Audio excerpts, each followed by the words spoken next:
नवी मुंबईच्या प्रत्येक दवाखान्यात मी एक माणूस गमावले.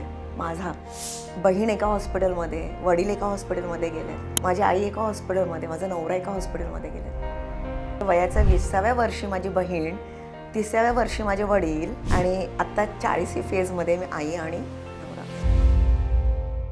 ICUमध्ये इथे प्रसाद, तर इथे माझी आई एकाच हॉस्पिटलमध्ये. बिकॉज आईचं डायलिसिस सांगितलं होतं आणि प्रसादची तर कॅन्सर ट्रीटमेंट चालली होती. सो बोथ वेर व्हेरी क्रिटिकल. अगं तू मूव्ह ऑन झाली आहेस. मी विचारते मूव्ह ऑन काय असतं बेसिकली. मी काम करते म्हणून मी मूव्ह ऑन झाली का? आणि मूव्ह ऑन असतं काय भाई? आईवडिलांना कोणी विसरतो का? मग जर आईवडिलांना विसरत नाही, नवऱ्याला कोणी विसरू शकतो का? पण तो जर नाही आहे आता, ती माझी चुकी आहे का? मला प्रश्न टाकतात move on. Me move on नाही झालेली आहे. मला अजूनही रडू येतं.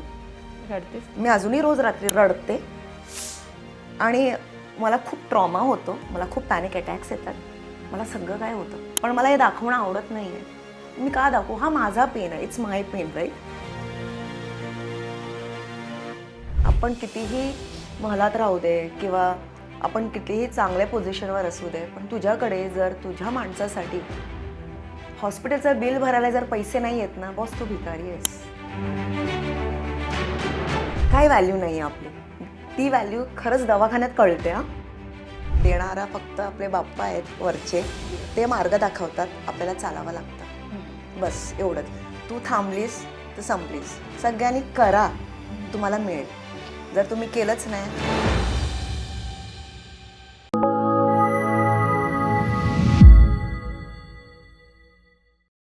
हाय हॅलो नमस्कार. तुम्हा सगळ्यांचं लोकमत सखीच्या सुपर सखी या कार्यक्रमामध्ये खूप खूप मनापासून स्वागत आहे. मंडळी, सुपर सखी हा कार्यक्रम नेहमीच एक इन्स्पायरिंग स्टोरी घेऊन येत असतो आणि यातून तुम्हाला नेहमीच प्रेरणा मिळत असते. सो आज आपण अशीच एक प्रेरणादायी कहाणी ऐकणार आहोत. सुप्रसिद्ध सिम्पली स्वादिष्ट या चॅनलमधून घराघरात पोचलेल्या भारतीताई म्हात्रे. खूप खूप स्वागत आहे तुझं लोकमत सखीच्या सुपर सखी या कार्यक्रमामध्ये. थँक्यू सायली. मलाही खूप मस्त वाटलं इथे येऊन. तुझी जी जर्नी आहे ती सोपी नव्हती ॲक्च्युली, आणि याबद्दलच आपण आज बोलणार आहोत. एक प्रेरणादायी कहाणी आपण आज आपल्या सखींना सगळ्यांना ऐकवणार आहोत. इथपर्यंत पोचणं तुझ्यासाठी खरंच सोपं नव्हतं. आता आपण सुरुवात करूयात तुझ्या प्रवासापासून. म्हणजे तुझा हा प्रवास सिम्पली स्वादिष्ट, आज तू मिलियनच्या घरात आहेस. तुझा फॉलोअर्स मिलियनच्या घरात आहे. यूट्यूबवर जवळजवळ मिलियन क्रॉस आहेस ना हो तू. हो हो. आणि हा प्रवास सोपा नसतो. पण तुझा हा प्रवास कसा सुरू झाला? सिम्पली स्वादिष्ट सुरू करायचं हे कधी ठरवलंस? हे बघ, म्हणजे कसं होतं, असं काय आउट ऑफ वर्ल्ड माझी स्टोरी नाही आहे. बेसिकली हाऊसवाईफ, 2 मुलं आहेत. मुलं मोठी झाली जरा आणि असं वाटलं आता काय करावं, वेळ निघत नाही आहे. आणि बसणं हे मला आवडत नाही बेसिकली. म्हणजे काहीतरी केलं पाहिजे आपण असं. तर देवाच्या कृपेने माझी आई खूप छान मस्त अशी सुगरण, म्हणून माझ्यामध्ये थोडंसं आलं गं. एकदम 1% तू म्हणू शकतेस, जास्ती नाही घेणार विषय. तर आणि जेवण बनवण्याची आवड आहे आणि माझ्या मिस्टरांना आणि मुलांना खायची आवड होती, म्हणजे आहे. तर असं झालं की माझ्या ज्या नंदा आहेत, माझ्या मिस्टरांच्या ज्या बहिणी आहेत, वयापेक्षा म्हणजे त्यांच्या वयापेक्षा खूप लहान. तर आम्ही असं खूप असं म्हणजे कसं ॲज अ फ्रेंड गप्पा मारतो वगैरे, तसं आमचं रिलेशनशिप आहे. तर मी तिला अशीच म्हणाले, एकदा विचारलं माझ्या नंदेला, प्रणाली म्हात्रे म्हणून, का यार पिंकी बोर होते, काहीतरी केलं पाहिजे, काय करू? आणि तेव्हा यूट्यूब तेवढं नव्हतं, राईट? 2017मध्ये. हो, 2000. हां, मधुराताई होत्या आणि बरेच यूट्यूबर्स होत्या तेव्हा. आणि मला तेवढा शौक नव्हता, म्हणजे पाहायचीच नाही काय. तर ती म्हणाली, एवढं छान छान जेवण तू बनवून आम्हाला खाऊ घालतेस, वाय डोंट यू ट्राय? मला काय ट्राय करायचं? तू फक्त दाखव ना जे बनवतेस ते. मला जेवण म्हणजे आय लाईक कुकिंग. ते एडिटिंग आणि ते videography, that is not my cup of T. कसं करू शकते? इट्स नॉट इझी ना. ट्राय कर ना, काय फरक पडतो, म्हणजे लेट्स सी. आणि माझं असं होतं, लेट्स सी, म्हणजे तो नेचर आहे माझा, करूया ना, काय फरक पडते. नथिंग टू लूज, बघूया पुढे. म्हणजे अजूनही तो हा जो फंडा आहे ना, मी अजूनही अप्लाय करते इन माय लाईफ. म्हणून खूप साऱ्या गोष्टी होतात की बघूया, करूया, काय फरक पडतो त्याच्याने, होणार काय त्याच्याने जास्तीत जास्त. तर ते तसं होतं. तर मग तिथून मी यूट्यूब पाहायला लागले, म्हणजे बघायला लागले दुसऱ्यांचे व्हिडिओज का कसे असतात काय असतात. Let's give a try. मग केलं. पहिला एपिसोड बापरे, इट वॉज लाईक मी काय करतेय, रडले मी, रडू यायचं मला. हो. कारण एडिटिंग येत नाहीये, शूट कसं करायचं माहिती नाहीये, फक्त माहिती आहे का कसं छान छान पदार्थ बनवायचे, पण त्याच्या व्यतिरिक्त मला दुसरं काहीच माहिती नव्हतं. मग प्रसादला एकदा सांगितलं माझे मिस्टर का बाबा असं असं करते. हां बघू काय होते, कर काय कुठे लोक, म्हणजे सोपं आहे का, त्यांचं म्हणणं सोपं आहे का हे सगळं करणं. चॅलेंज केलं का बाबा, तर आता तर मी करणारच, आता तर मला करायचं आहे. आणि हेल्प नाही कोणाची ना, इट्स लाईक कोणाची हेल्प थोडी घ्यायची त्याच्यामध्ये, कोणाचा पैसा थोडी लावायचा आपल्याला. मी मायसेल्फ, मी माझा करणार, बघणार. फोन होता माझ्याकडे, तो let's try with the phone. मग प्रयत्न केलं वगैरे, एडिटिंग येत नाहीये, मग दुसऱ्यांचे व्हिडिओ पाहून थोडंसं एडिटिंग शिकले, शूट कसं करायचं ते शिकले आणि दिलं ट्राय, चला लेट्स डू इट. आणि 3 महिने इट वॉज लाईक कन्सिस्टन्सी ठेवायची, हा बाकी मी डोक्यामध्ये फिट केलं होतं. जसं कुठल्याही म्हणजे टी व्ही सिरियल्सचे जे एपिसोड्स येतात आठवड्यातनं 5 किंवा आठवड्यातले 3 दिवस, ते मी ठरवलं होतं का ॲट एनी कॉस्ट एवढे व्हिडिओज रिलीज झालेच पाहिजे आठवड्याला. तर ती कन्सिस्टन्सी ठेवली होती. आणि 3 महिन्याच्या आतच गणपती होते. माझा पहिला व्हिडिओ 19 मेला मी लाईव्ह गेले होते. ते माझ्या ॲनिव्हर्सरीची डेट होती 19 मे. आणि त्यानंतर 3 महिन्यानंतर गणपती. तर पहिला मोदकाची रेसिपी होती जी हिट झाली. क्या बात आहे. तर म्हणजे 3 महिन्यातच माझं मॉनिटायझेशन सुरू झालं. वा. म्हणजे जो कॉन्फिडन्स यायचा होता ना तो 3 महिन्यात आला. मला आबी गई दुनिया भाड में, आता तर मी करणारच. आणि मी करतच होते. मला आता जर कोणी मला म्हटलं अरे काय करतेस, ठीक आहे जे करते ते बघा, नंतर तुम्ही नका विचारू कसं करायचं कसं करायचं. मग तसं करता तो प्रवास तसाच म्हणजे चालूच ठेवलं मी, कुठेच थांबवलं नाही. बँक तयार करायची मी का बाबा ठीक आहे उद्या काय झालं, कारण जॉईंट फॅमिलीमध्ये राहते आणि जॉईंट फॅमिलीमध्ये आणि माझा काय असा वेगळा स्टुडिओ नव्हता. जसं आत्ता मी माझ्यासाठी वेगळं स्पेस क्रिएट केलंय, तेव्हा काही नव्हतं. तेव्हा काहीच नव्हतं. म्हणजे being a housewife, being a mother of 2, सकाळी उठा, नवऱ्याला डब्बा द्या, मग मुलांचं बघायला लागायचं सगळं, घरचा स्वयंपाक, कारण सासू सासरे आम्ही सगळे एकत्रच जॉईंट फॅमिली. मग दुपारचा जो वेळ असायचा ना 2 ते 5, जे काय मला करायचं असतं ना ट्राय अँड एरर, मी तेव्हा ते 3 तासात करायचे. 3 किंवा 2.5 तास म्हणले, कारण 4:30 वाजता उठायची वेळ बाबांची, मग चहा लागायचं त्यांना वगैरे. नाही दुपारची. दुपारचं म्हणतेस. हां. बस तेवढाच वेळ माझ्या हातात असायचा आणि तेव्हा जे करायचं तेव्हा मी ते करायचे. आणि नंतर मग एडिटिंग वगैरे मी रात्री बसून करायची जेव्हा सगळे झोपायचे. इट्स लाईक आफ्टर 12 माझं एडिटिंगचं काम सुरू व्हायचं. मग किती वाजेपर्यंत बसायचं? ते संपेपर्यंत. मग त्याचं काय लिमिट नसतं. 3-4 कारण आरामात मी रात्रभर जागून सुद्धा एडिटिंग केले आणि सकाळी 10-10:30 पोस्ट केले. क्या बात आहे. कारण आपल्याला माहिती आहे का रिलीज करायचं तर करणं आहे. पण तूच करतेस? आता पण सगळं मीच करते. हो, शूट पण तूच? हो, शूट एडिट सगळं. समजा असं खूप असा ब्रँड कोलॅब्स जसे असतात आपले वगैरे, आणि मला वाटलं का हा मला जमणार नाही, ही रेसिपी मला शूट करायला जमणार, कारण जसे अँगल्स मला हवेत तर मी कोणाला तरी बोलवते, मग हायर करते. दॅट इज लाईक व्हेरी, म्हणजे बोलतात ना नाही मला जमत तेव्हाच. आणि किंवा टाईम लिमिटेशन असतो आपल्याकडे का या वेळेत मला हे जमणार नाहीये, कारण दुसरे प्रायोरिटीज असतात आपले, तेव्हाच. अदरवाईज सिम्पली स्वादिष्ट is only my channel. Social media वगैरे सगळं तू हँडल? सगळं मीच हँडल करते. क्या बात आहे यार. तर तो प्रवास असाच, म्हणजे एकदम सोपी कहाणी आहे. म्हणजे असं काय हार्ड अँड फास्ट नाही का बाबा फायनान्शियल इश्यू किंवा मला हेच प्रूव्ह करायचं आहे, करायचं. सपोर्ट आहे? हे बघ आता इथे मी काय सांगेन, हां घरच्यांचा सपोर्ट आहे, त्याच्यामध्ये काय वादच नाही आहे.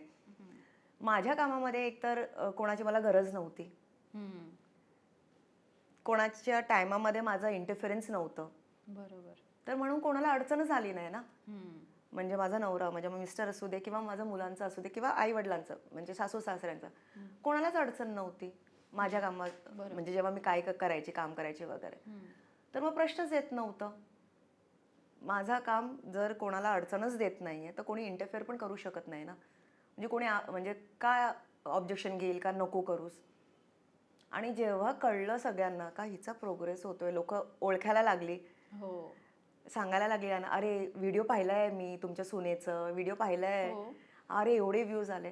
मग तेव्हा त्यांना पण थोडंसं ते प्राऊड बोलतात ना, हो आमची सून यूट्यूबवर आहे किंवा क्रिएटर आहे, ते असं असं करते.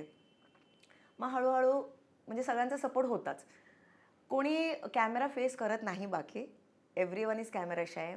मुलं म्हणा किंवा सासू कोणीच असं तू इन्व्हॉल्व कम्फर्टेबल होतीस सुरुवातीला? नाही गं, असं थोडी आहे का माझा फील्डच नाही आहे, कसं कम्फर्टेबल हां, होणार. बरोबर. तर सगळं ट्राय अँड एरर आणि आपल्याला माहिती आहे का हे करायचं आहे. मग रडा, जागा, काहीही करा, पण करा. जर आपण विचार केला ना का हा काय म्हणतोय, अरे ही का अशी करते, ती काय तशी करते, हे मी खूप विचार केला सायली आधी. हां. आणि मी आत्ताही जर विचार तर मी आत्ताही करते, पण त्याला एक लिमिटेशन आली आता. आधी तर बापरे का नाही आपलं हे आहे तर असं नको तसं नको, ठीक आहे चलो ओके. ओके.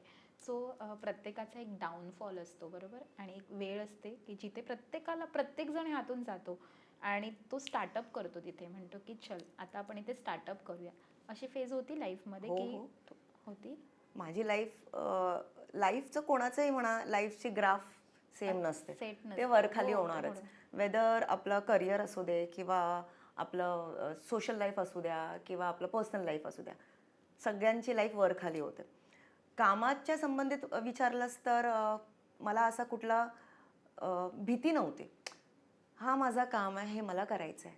डाऊनफॉल आला तरी मला काम करणंच आहे आणि कधीतरी ते वर येणारच आहे. म्हणून मला तो असा प्रेशर नव्हता का ओ माय गॉड आता असं चाललं, आता मी काय करू. मला माहिती आहे का मला कामच करायचं आहे. एंड ऑफ द डे आपल्याला काय करायचं असतं, काम. मला आज एक व्हिडिओ रिलीज केला, मी त्याला 8 किंवा 10 तास मी त्याच्या मागे घालवले किंवा एवढी मेहनत त्याच्यासाठी हे केलं मी, पण तो व्हिडिओ नाही चालला माझा. सो पण पुढे तर मला व्हिडिओ बनवायचंच आहे ना. रडत बसण्यात तर काय हरकत नाही, हे नाही आहे काय त्याच्यामध्ये आपल्याला रिझल्ट मिळणार नाही आहे. तो झाला बिझनेसचा पार्ट, समजा आपला कामाचा, करिअरचा. पर्सनल लाईफमध्ये तर ओ माय गॉड, तो डाऊनफॉल तर it's like major downfall of my entire life. 2022मध्ये प्रसादला कॅन्सर डिटेक्ट झाला and it was 8 months of that struggle. तेव्हा मी माझं काम तेव्हासुद्धा करायची. तेव्हासुद्धा करायची कारण तो काम होता सायली. सी आपण काम का करतो, ब्रेड अँड बटर, बरोबर. राईट. आपण हे नाही सांगू शकत आहे का हां मी काम नाही करणार. भाई काम नाही करणार तर कोण पोचणार आहे आपल्याला. In spite of having that financially stable life, पण आपलं काम तर काम असतो ना. आता तुझ्या लाईफमध्ये समजा काही अडचण आली, तू काम सोडणार आहेस का? नाही सोडू शकत. आणि नाही सोडू शकत. कळलं, आपल्याकडे तो ऑप्शन नाही आहे काम सोडणं. कारण काम सोडल्यानंतर काय करायचं, कोणी आहे का भाई, कुठे झाड लावलंय का, हलवा आणि द्या. बरोबर. नाही, ते आपल्याला करणंच आहे. तर हॉस्पिटलमध्ये जाणं म्हणजे ट्रीटमेंट, मग घरी येणं, रात्री काम करणं, हा फेज मी. आणि इनफॅक्ट प्रसाद गेल्यानंतरही कोणाला माहिती नव्हतं. म्हणजे या फील्डमध्ये जेव्हा माझा जोशटॉकमध्ये एपिसोड आला तेव्हा सगळ्यांना कळलं का असं आहे. आणि मी एक व्हिडिओ माझ्या चॅनलवर पण टाकला होता तेव्हा, का असं माझ्या लाईफमध्ये झालेला आहे. मी एवढा ब्रेक घेतला होता, या कारणास्तव घेतला होता. किती ब्रेक घेतला होता सर? 3 महिन्याचा ब्रेक घेतला होता फक्त. आणि मग इट वॉज लाईक भाई काम तर करणं आहे, कोण पोचणार आहे आपल्याला. त्यांना तुमचं म्हणजे आवडायचं काम? हो हो हो, त्याचं फुल बॅकिंग होतं. त्यांचं म्हणणं तुला जे करायचं आहे कर, माझा सपोर्ट आहे. म्हणजे मी तुला काहीच बोलत नाही, तुला हे करायचं आहे कर. कॅमेरा फेस करायला त्याला आवडायचं नाही, पण बिहाइंड द कॅमेरा समजा जसं काही टेक्निकल इश्यू असतात तर ते कायम असायचे. हो. आणि त्याच फेजमध्ये आईचं पण सगळं ते तर तो एक वेगळाच ट्रॉमा आहे समजा.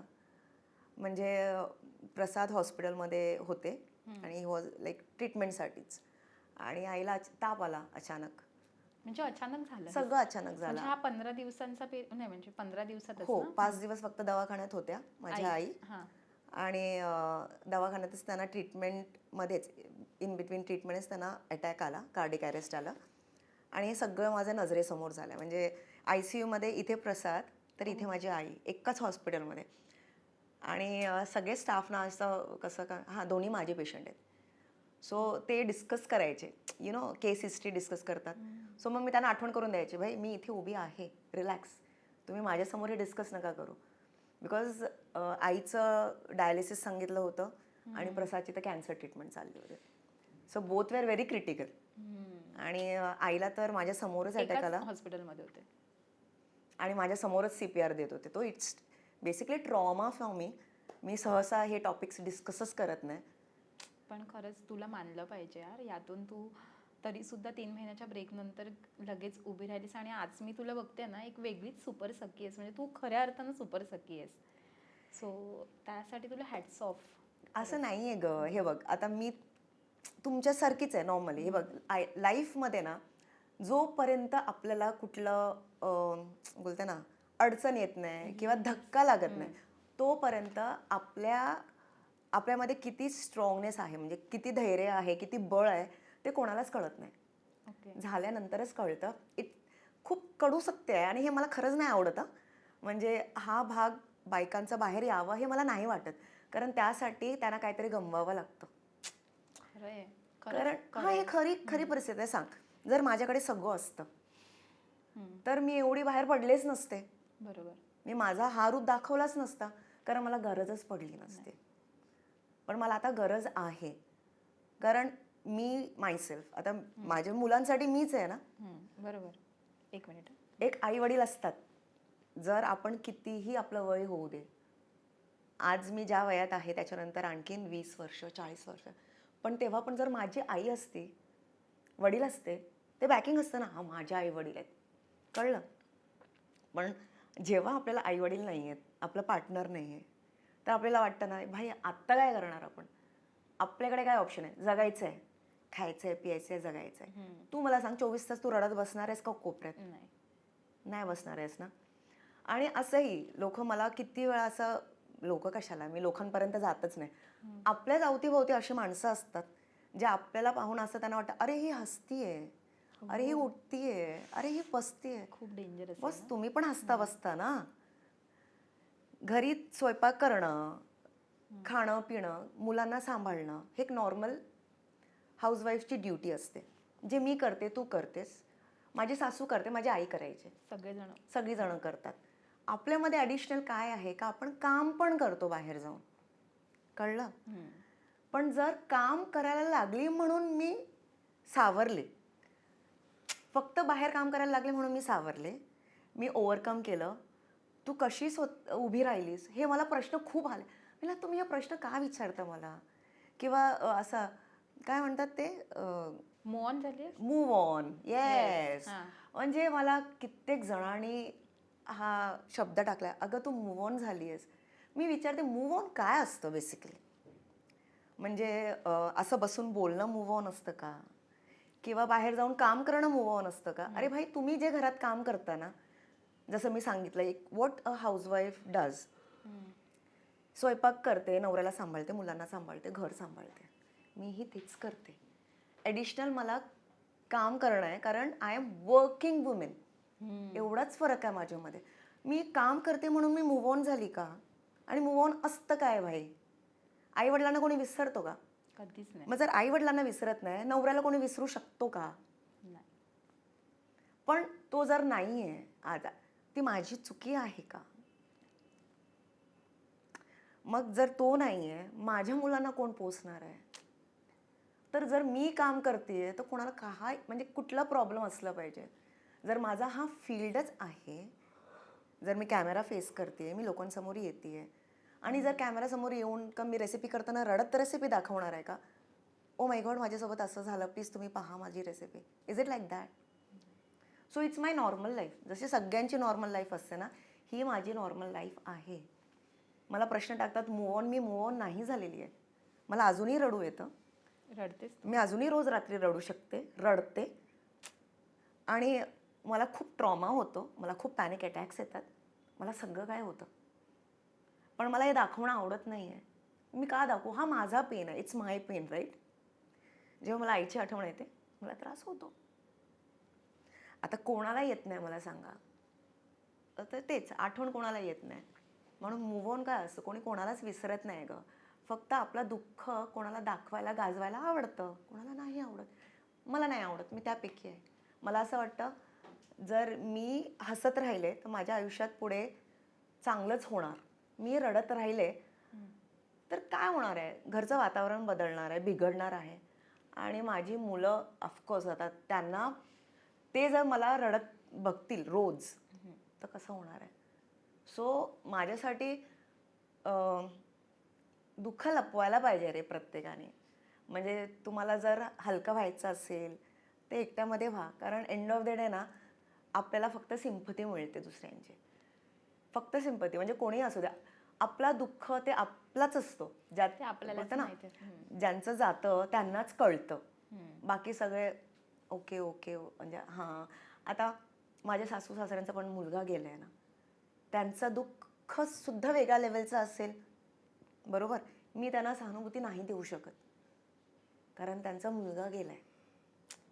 ते दुःख मला आयुष्यात कधीच नको आहे भाई. म्हणजे नाही, मला नाही जाणून करून घ्यायचे. माझा दुःख माझ्या सासूला नाही कळणार, बरोबर. तो प्रत्येकाचं दुःखाचा लेवल वेगळा असतो, दुःख वेगळं असतो. तर त्याच्यामध्ये दुसऱ्यांना काय दाखवायचं आपण. म्हणून मला असं वाटतं, आणि मला बेसिकली सिंपती नाही आवडत. मला नको आहे. असं वाटतं यार, मी भली, माझं काम भलं, मुलं भली, लाईक काम करा आणि खरंच काम करा. सो एवढं इन्स्पायरिंग, म्हणजे तू खरंच खूप छान बोललीस. आणि अशा भरपूर महिला असतात गं, अशा भरपूर असतात. म्हणजे त्या त्यांच्या त्यांच्या लेवलला खूप जास्त त्यांच्या आयुष्यात चॅलेंजेस असतात. म्हणजे आपण बोलतो, आपण दिसणारे असतो म्हणून लोकांना दिसून येतो. एक्झॅक्टली. पण अशा भरपूर महिला आहेत ज्या खूप स्ट्रगल करतायत किंवा त्यांच्या आयुष्यात त्यांचं जगणं सुद्धा खूप कठीण होऊन बसलेलं असतं. मग तशा महिलांसाठी आज तुला 4 ओळी बोलायच्या म्हणजे संधी मिळते, तर तू त्यांना काय सांगशील? हे बघ, इथे पण मी तेच सांगेन तुला. जेव्हा मी हा व्हिडिओ रिलीज केला होता यूट्यूबवर, माझ्या चॅनलवर प्रसादबद्दल सगळ्यांना सांगण्यासाठी, त्यानंतर मला एवढे फोन कॉल्स आले, एवढे मेसेजेस आले का आमच्यासोबत असं झालं आहे, पण कसं सावरायचं, कसं सावरायचं हा मला कित्येक जणांनी प्रश्न केला असेल. म्हणजे अजूनही मला येतात DM येतात. हां, का माझ्यासोबत असं असं झालं, मी काय करू. कोणी कोणासाठी नसतं बेसिकली.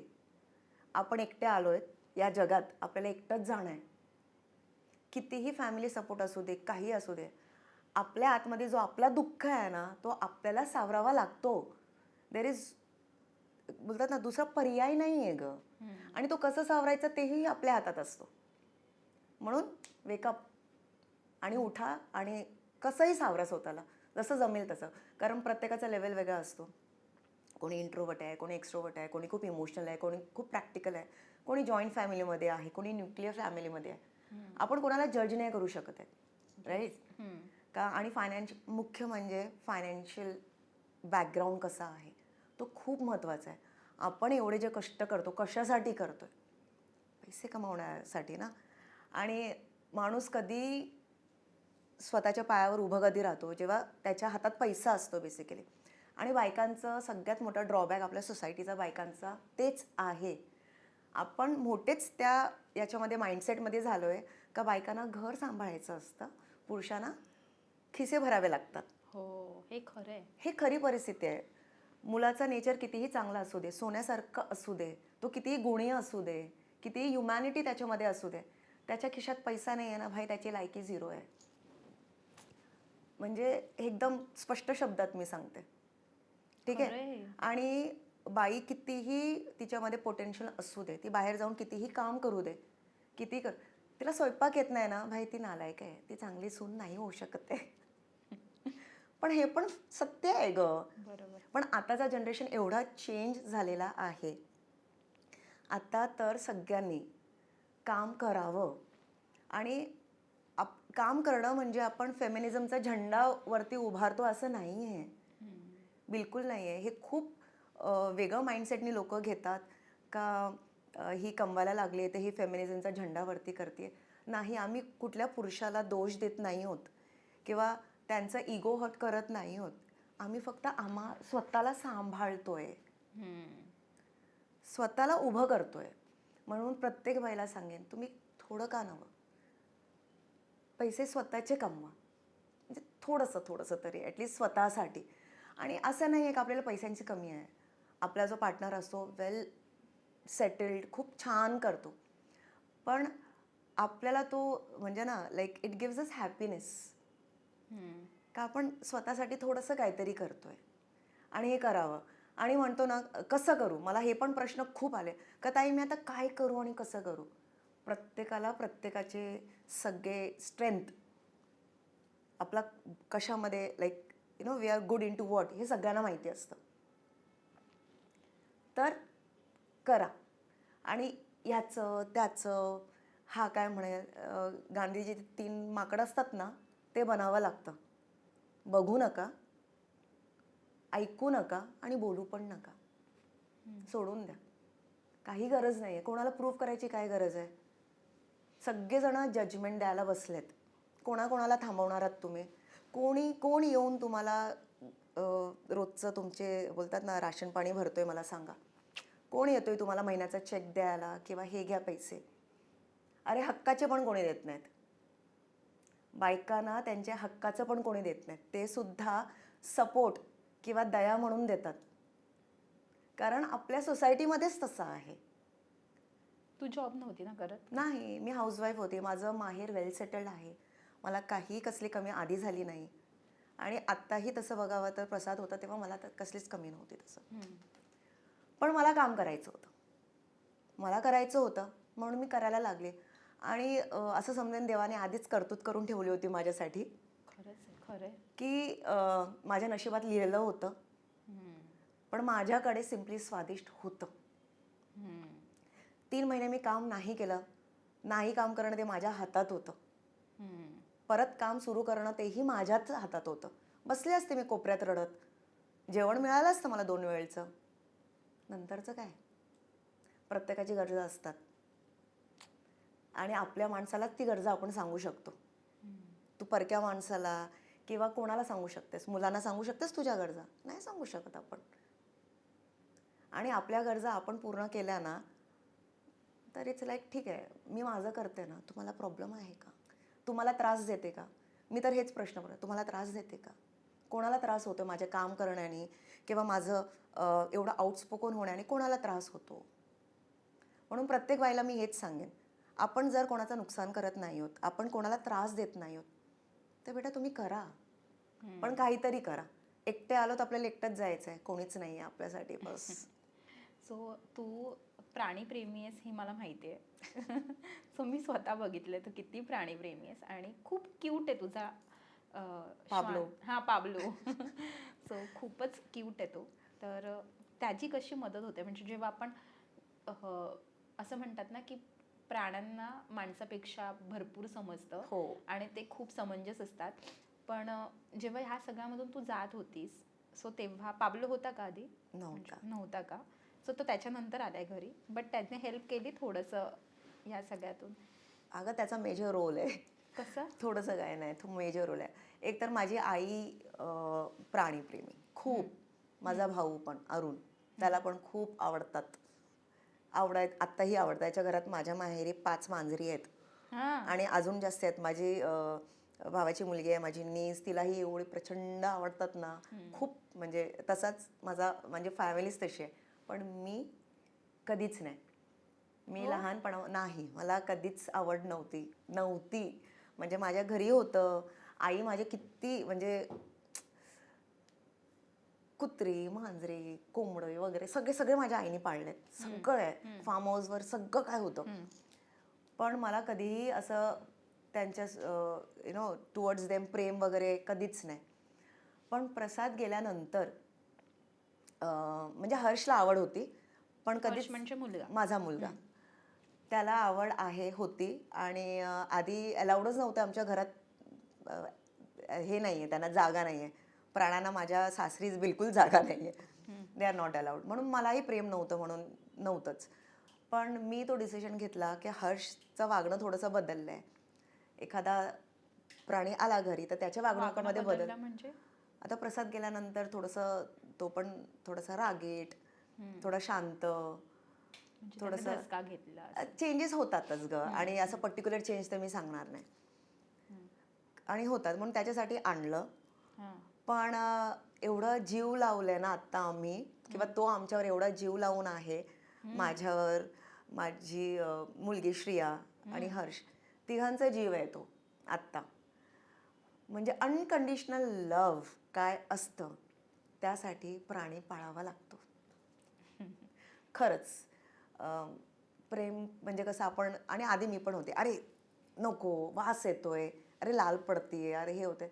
आता काही वाटत नाही आम्हाला, छोटा बाळ आहे तो आमच्यासाठी. आता आपण सिम्पली स्वादिष्टकडे येऊया पुन्हा. सो आता आपण पदार्थांवर बोलूया. सो कोणता पदार्थ आहे जो सगळ्यात जास्त तुझ्या घरातल्यांना कोणता आवडतो? दुसरं म्हणजे तुझी फसलेली रेसिपी कोणती आहे? आणि तुला खायला काय आवडतं? ह्या तिन्ही प्रश्नांची उत्तरं दे फटाफट. ओके.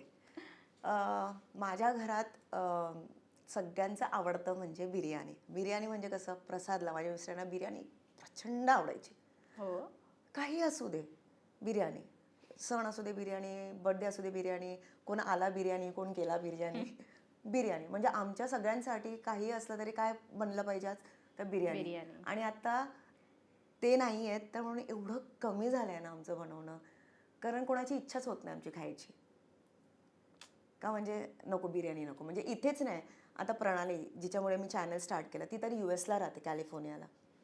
माझा सख्खा दीर तो US इथे न्यूयॉर्कला राहतो, न्यूजर्सीला राहतो. पण इथेच चर्चा नसते त्याची, त्यांची चर्चा तिथे पण असते त्यांच्या फ्रेंड सर्कलमध्ये, का दादाला ना ही बिर्याणी आवडते, दादाला ती बिर्याणी आवडते. म्हणून आमच्याकडे बिर्याणी म्हणजे एक इमोशनल आहे, like it's a complete emotion. तो फक्त एक टॅग आहे ना, का बिर्याणी मन भरने के लिए होता है, पेट भरने के लिए. पण आमच्याकडे ते खरं आहे, इट्स अ इमोशन. पण आता आमचं म्हणजे कमीच झालं आहे. व्हेरी रेअरली जेव्हा माझ्या मुलीला लहर लागते, आज बिर्याणी बनव, तेव्हा बनवते. आणि मला नाही आवडत आता बनवायला बिर्याणी. नाही आवडत.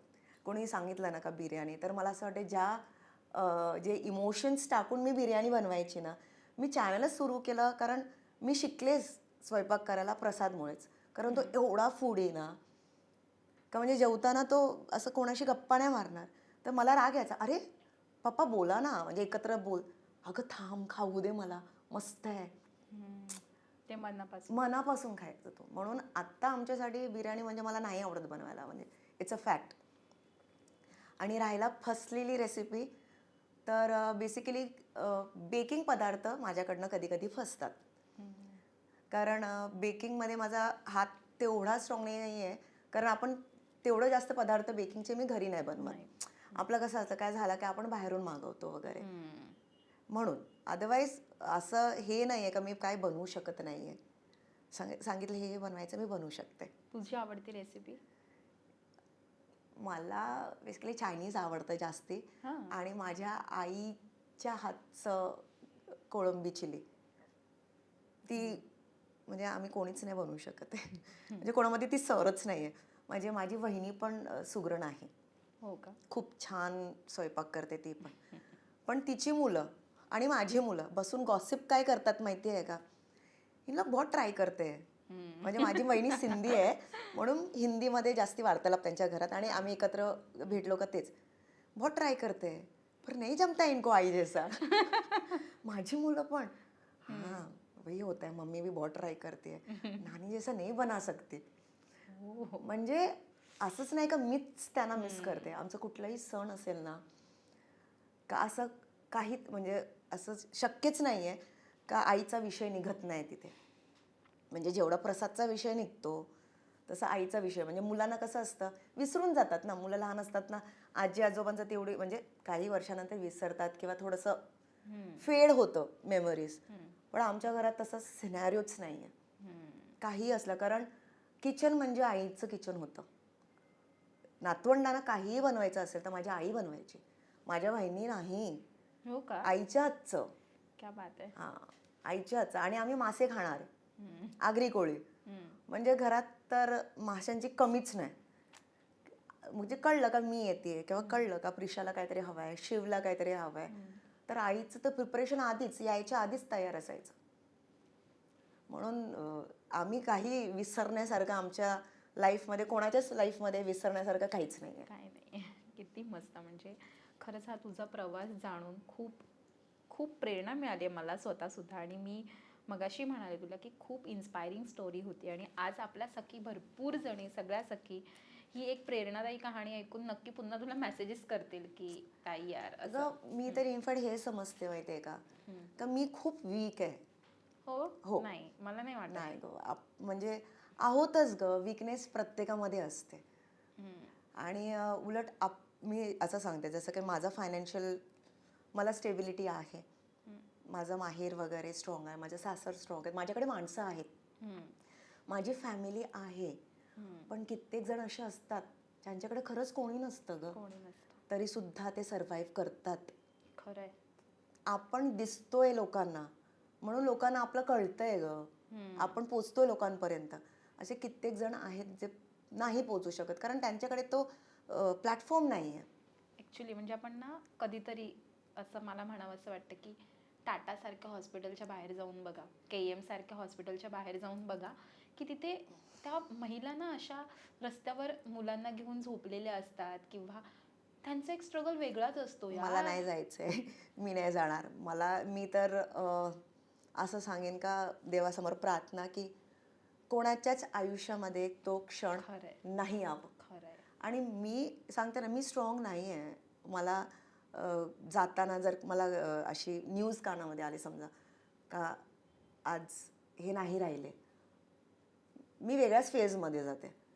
किंवा असं दाखवते, हां ठीक आहे, जिसको आना है वो तो जाएगा ही ना किसी दिन. जो आलाय तो जाणारच आहे ना, मग एवढं दुःख का दाखवताय?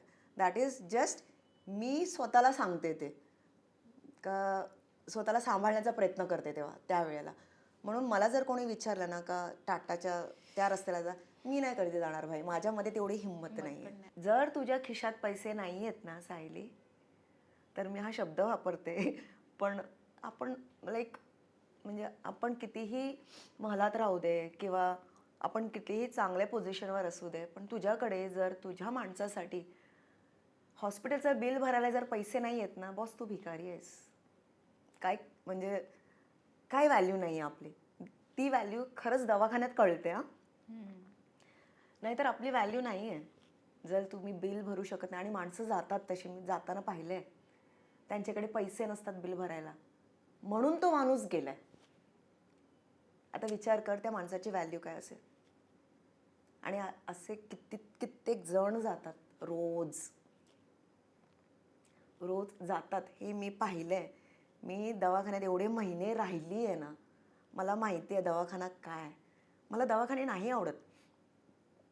नवी मुंबईच्या प्रत्येक दवाखान्यात मी एक माणूस गमावले माझा.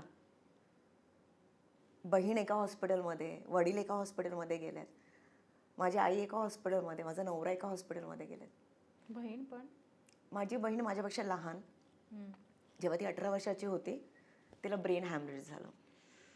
बापरे. तर मी माझेच 4 जण गमावलेत. म्हणजे वयाच्या 20व्या वर्षी माझी बहीण, 30व्या वर्षी माझे वडील, आणि आत्ता 40वी फेजमध्ये मी आई आणि नवरा. म्हणून मी तुला सांगते, तू सगळेजण किती स्ट्रॉंग आहेस, किती हे आहेस. अरे काय नाही आहे, मी खूप गमावलं आहे यासाठी. म्हणजे मी अशा फेजवर आता आली आहे ना, का माझे एवढे जण गेली आहेत. आणि हे काय हा प्रवास काय सोप्पा नव्हता काय. रात्रभर जागणं हा सोप्पा प्रवास नाही आहे. म्हणजे हा रोजचा स्ट्रगल आहे कोणाला. आणि हे बघ, बायकांची किंमत कितपर्यंत असते, जोपर्यंत नवरा असतो. बरोबर. आणि इट्स अ बिटर फॅक्ट. खरं आहे, खरं आहे, अगदी खरं आहे. अगदी खरं आहे. तू कितीही अशी असू दे, तशी असू दे, एका लेवलला पोचू दे, काय, पण मी कोण आहे शेवटी. कळलं तुला? हे कडू सत्य आहे. आणि हे कधीच म्हणजे आपला तो टॅग निघणार नाही आहे. आणि हा आपला स्ट्रगल लाईफटाईम स्ट्रगल आहे. बायकांचा स्ट्रगल हा लाईफटाईम स्ट्रगल आहे. विषय कुठलेही असू शकतात. पण मी हे नाही, म्हणजे असं नाही सांगत आहे दुसऱ्यांबद्दल का त्यांची लाईफ किती सोपी आणि माझं हे कठीण प्रवास. नाही का, प्रत्येकाचा प्रवास कठीण असतो. फक्त त्यांचे टॉपिक्स वेगळे असतात, त्यांच्या आयुष्याचे जे स्ट्रगल्स असतात ते वेगळे असतात यार. माझा हा स्ट्रगल आहे. पण ठीक आहे, मी सगळ्यांना हेच सांगेन, जे काही देवाने आपल्याला दिलं आहे ना, त्याच्यामध्ये पहिली गोष्ट खुश राहायला शिका. कारण आपण आज जिवंत आहोत यार. तुला कळते का, म्हणजे जीव काय असतं हे मला माहिती आहे, कारण मी गमावलेत. म्हणून मी आज श्वास घेते, मी बसलीये तुझ्यासमोर बोलतीये, प्रत्येक क्षण मी जगते.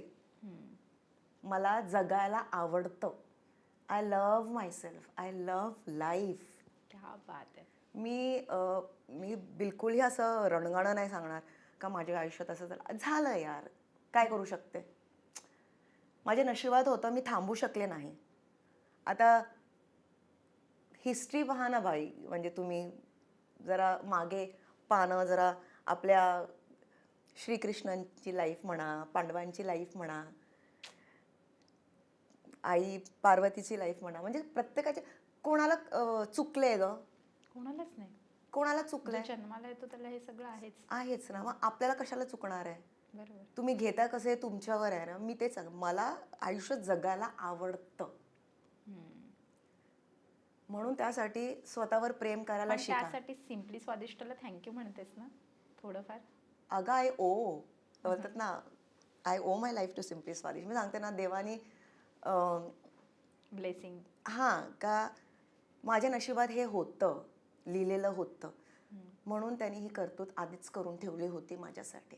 क्या बात आहे. आणि असंच खूप पुढे पुढे जा. छान मोठी मोठी स्वप्न तुझी, अजून सगळी स्वप्न तुझी पूर्ण होऊ दे. आणि करणार मी पूर्ण. आणि ती पूर्ण झाली की मी पुन्हा एक इंटरव्ह्यू करणार तुझा. नक्कीच, आणि मलाही आवडेल यायला. सो आजचा तुझा प्रेरणादायी प्रवास ऐकून मला खूप छान वाटलं. आणि मुळात ना सगळ्या सखींना सगळ्या आपल्या सखी, जशी तू सुपर सखी आहेस आजची आमची, तशी सगळ्या सखींना सुपर वाटेल एकदम तुझा हा प्रेरणादायी प्रवास ऐकून. सो तुला तुझ्या पुढील वाटचालीसाठी खूप खूप शुभेच्छा. आणि खूप छान आहेस, अशीच नेहमी हसत राहा आणि नेहमी तुझं सगळं छान होऊ दे. आणि तुला जे जे हवं आहे ते तू अचीव कर आणि तुला ते सगळं मिळू देत. ह्याच सगळ्या तुला शुभेच्छा लोकमत सखीकडून. Thank you so much. देणारा फक्त आपले बाप्पा आहेत वरचे. येस. आपल्याला फक्त ते मार्ग दाखवतात, आपल्याला चालावं लागतं, बस एवढंच. तू थांबलीस तर संपलीस. त्यांचं म्हणणं, मी पाठी उभा आहे, पण कष्ट तर तुलाच करणं आहे.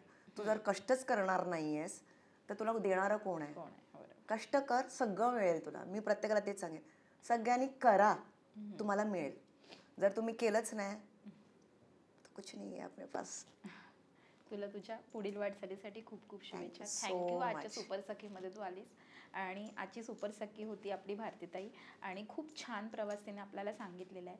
सो थँक्यू पुन्हा एकदा. Thank you so much. Thank you Sayali. मलाही खूप मस्त वाटलं. आणि मैत्रिणीसोबत गप्पा मारते असं मला वाटलं. है ना.